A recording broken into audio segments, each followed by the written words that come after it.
大家好，今天我们将深入了解普通话中的方位词。当我们在使用普通话时，方位词是非常重要的一部分，它们帮助我们描述和理解空间关系。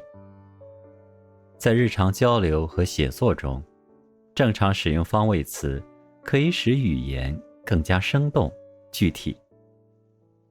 我们能够更清晰地表达方向、位置和空间关系。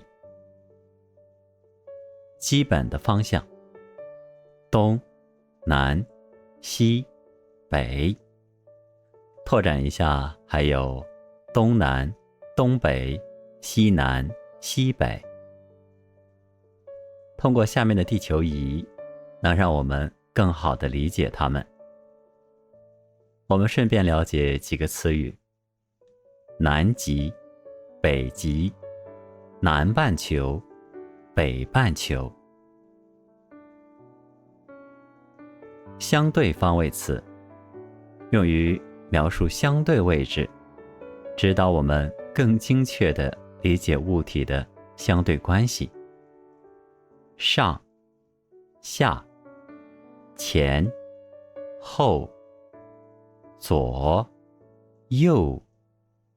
拓展一下，还有左上、左下、左前、左后、右上、右下、右前、右后。